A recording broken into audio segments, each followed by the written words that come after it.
कहने को सियालकोट के वाक़ये ने हमें हिला के रख दिया है। अगर आप बयानात देखें तो लंबी कतार है अफ़सोस की, मज़म्मत की और खुदावंद ताला से माफ़ी तलाफ़ी की। लेकिन हकीकत में ऐसा नहीं है। इस वाक़ये ने सिर्फ़ हमें ये बताया है कि जो इस निज़ाम के चलाने वाले इस निज़ाम के साथ करते रहे हैं, उसके नताइज क्या निकलेंगे। उस हजूम ने क्या किया, ये एक नतीजा है उन तमाम कामों का, उन तमाम आमाल का, उन तमाम फ़ैसलों का जो हमने तवातर के साथ इस मुल्क में अपनी सियासत को बचाने के लिए, अपनी नौकरियों को बचाने के लिए किए हैं। इस हजूम की अगर आप नफ्सियात देखें, तो उसने किसी तावील या शवाहिद का इंतज़ार नहीं किया। उसने एक फैक्ट्री के अंदर होने वाली इंतज़ामी तू-तू मैं-मैं को एक बहुत बड़े कायनाती इश्यू के साथ जोड़ा और उसके बाद जिस शख्स के ऊपर इल्ज़ाम लगाया, उसको इतना मौका भी नहीं दिया कि वो अपनी कुछ वज़ाहत कर पाए और उसके बाद जो उसके साथ हुआ, अल्लाह किसी बदतरीन दुश्मन के साथ भी ऐसा ना करे। ये कोई दुश्मन नहीं था, ये पाकिस्तान के अंदर दहशतगर्दी नहीं कर रहा था, ये कोई कुलभूषण यादव किस्म का शख्स नहीं था, ये पाकिस्तान की मईशत के अंदर अपना हिस्सा डाल रहा था और यहाँ से अपना माल कमा रहा था, अपना रिज़्क कमा रहा था और दुनिया भर में शायद जाकर बताता होगा अपने ख़ानदान वालों को कि पाकिस्तान के अंदर जो गैर मुल्की हैं, उनके लिए काम करने की गुंजाइश कितनी है। लेकिन इसके साथ जो हुआ अब वो दुनिया भर में पाकिस्तान की बदतरीन तस्वीर वाली कहानी बन चुकी है। लेकिन हमें दुनिया की तस्वीर से परेशान होने की ज़रूरत नहीं है, हमें सिर्फ़ ये देखने की ज़रूरत है कि इस किस्म के वाक़यात इक्का-दुक्का भी अगर हों, तो कौमों के सर जो है वो शर्म से झुक जाते हैं और उसके बाद जब वो सर उठाती हैं, तो फिर एक नए अहद के साथ सर उठाती हैं कि इस मर्तबा तो हमारे साथ ये हो गया, हमने अगली मर्तबा नहीं होने देना। लेकिन हम जब भी सर उठाते हैं, हम वाक़ये को भूलने के लिए सर उठाते हैं और इस वाक़ये के ऊपर हैरानी और परेशानी क्यों होनी चाहिए? चारसद्दा के अंदर 4 दिन पहले इसी किस्म का एक वाक़या हुआ और वहाँ पर इतना बड़ा हंगामा हुआ, थानों के ऊपर हमले हुए, लोगों ने आग लगाई,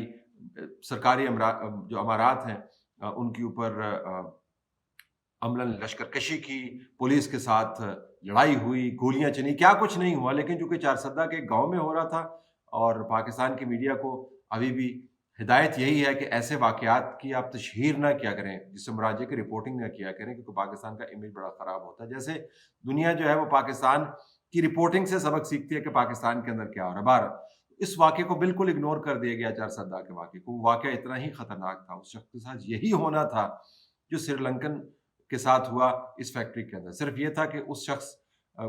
को बचा लिया गया, पुलिस ने तदब्बर का मुज़ाहरा किया, मॉब का जो गुस्सा था, जो जुनून था, जिसका दीन से कोई ताल्लुक नहीं है, जिसका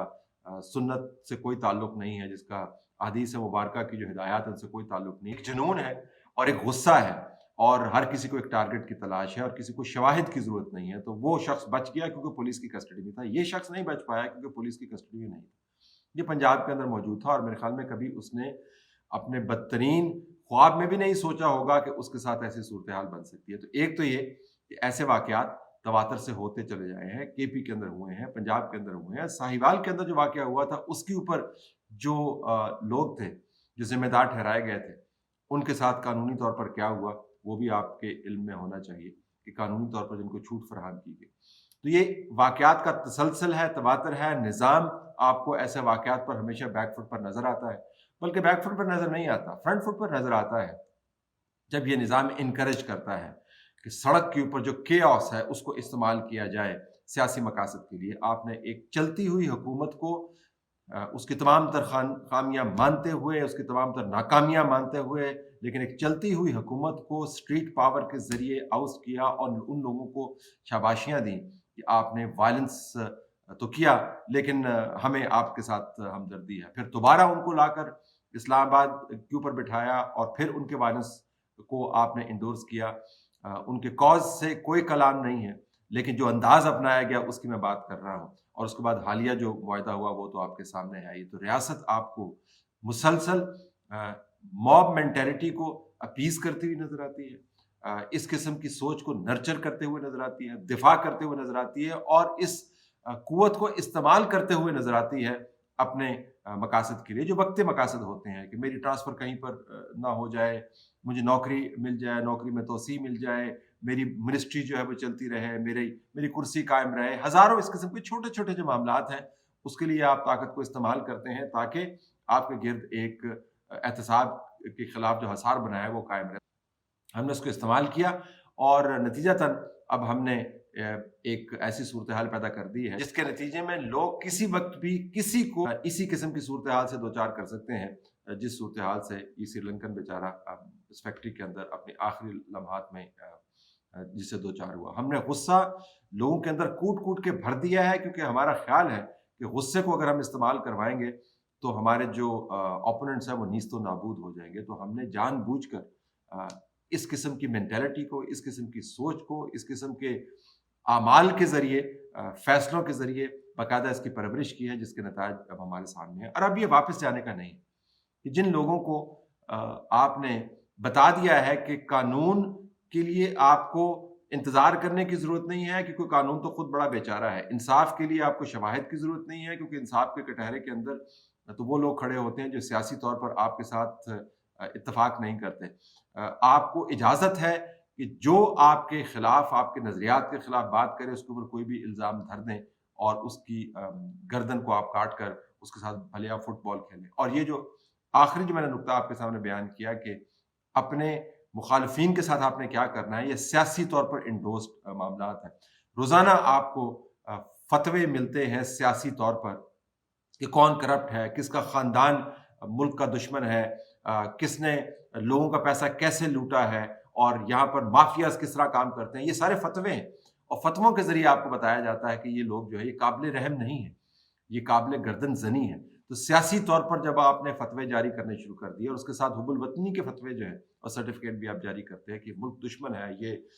ایجنٹ ہے، یہ اداروں کے خلاف بات کرتا ہے، اس کو نہ رزق کمانے کا حق ہے، نہ اس کو سانس لینے کا حق ہے، نہ اس کو شہریت کا حق ہے، نہ اس کو زندہ رہنے کا حق ہے۔ جب آپ نے تمام حقوق چھین لیے ہیں حب الوطنی کے سرٹیفکیٹ باندھتے ہوئے، سیاسی فتوے جاری کرتے ہوئے، اور اپنے مخالفین کے لیے بدترین قسم کی سزائیں آپ نے تجویز کی ہیں، تو پھر آپ موب سے کیا توقع رکھتے ہیں کہ جو سہولت آپ نے ان کو مہیا کی ہے اس سے وہ استفادہ کرے یا نہ کرے۔ تو جو لوگ یہ کہتے ہیں کہ ہمیں اس کے اوپر بڑی شرمندگی ہے، شرمندہ یقیناً قوم ہوئی ہے، لیکن جو مقتدر قوتیں ہیں ان کو اس میں کوئی شرمندگی نہیں۔ یہی معاملات ہم جب طالبان کے ایشوز چل رہے تھے تب ہم ریز کرتے تھے، تو ہمیں بتایا جاتا تھا کہ آپ کو پتہ نہیں ہے، آپ کا کوئی اسٹریٹجک ویژن نہیں ہے، اور اس کے بعد جو ہمارے ساتھ ہوا وہ بھی آپ کے سامنے ہے۔ اور جب ہم 2014 سے بتا رہے ہیں کہ ریاست کے امور کو سیاست کی نظر نہ کریں، سیاست کو ذاتی مفادات کے ساتھ نہ کریں، یہ آپ کے گلے پڑے گا، تو کہا جاتا تھا کہ نہیں آپ نے تو پیسے پکڑے ہوئے ہیں۔ میں یاد دہانی اس وجہ سے نہیں کرا رہا ہوں کہ ان واقعات نے ہم جیسے لوگوں کو صحیح ثابت کیا ہے، میں یاد دہانی اس وجہ سے کرا رہا ہوں کہ ہمارے پاس 2014 سے لے کر 2021 تک تقریباً 7 سال موجود تھے، اور بے شمار شواہد موجود تھے جس کے تحت ہم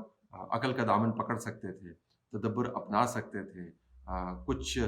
دماغ میں جو خناس سمایا ہوا اس کو کم کر سکتے تھے، اور ریاست اور ملک کو ان تمام روایات اور اقدار کے تحت چلا سکتے تھے جو مہذب دنیا کے اندر زندہ رہنے کے لیے بہت ضروری ہے۔ ہم نے نہیں کیا۔ ہم نے 7 سال تمام معلومات کو ایک طرف رکھا، ہم نے 7 سال ان تمام نقادوں کا کلا کما کرتے ہوئے گزارا، ہم نے 7 سال اس زوم میں اسپینڈ کر دیے کہ ہمیں پتہ ہے کہ پاکستان کو کیسے چلانا ہے، اور اب آپ کو پتہ چلتا ہے کہ پاکستان کیسے چل رہا ہے۔ پاکستان پر اگر اس وقت کوئی رول کر رہا ہے تو وہ موب رول کر رہا ہے، جو نہ کسی قانون کو سمجھتا ہے، نہ کسی آئین کو سمجھتا ہے، جو ابھی تک فیکٹریز کے اندر فارنرز کو جلاتا ہے محض شبہ کی بنیاد پر، اور کل کو سڑکوں کے اندر گھومتا پھر رہا ہوگا، ڈھونڈتا پھر رہا ہوگا ان تمام لوگوں کو جنہوں نے ان سے بہت سے وعدے کیے تھے اور وعدے کر کے وہ مکر گئے۔ تو یہ جو ہم نے اندرونی بحران پیدا کیا ہے، اس کے اوپر کاش کہ ہم واقعتاً سب کے سب لوگ، بالخصوص جو طاقت رکھنے والے حلقے ہیں، وہ شرمندہ ہوتے۔ اگر شرمندہ ہوتے پرانے واقعات کے اوپر تو آج یہ واقعات دہرائے نہ جا رہے ہوتے، لیکن شرمندگی ہمیں نظر نہیں آتی، ہمیں پرورش نظر آتی ہے، ہمیں انکریجمنٹ نظر آتی ہے، اور ہمیں بتایا جاتا تھا کہ ہم نے ان لوگوں کو مین سٹریم کرنا ہے۔ تو اب آپ نے دیکھا کہ ہجوم کو آپ نے مین سٹریم کر کے نتیجہ کیا حاصل کیا۔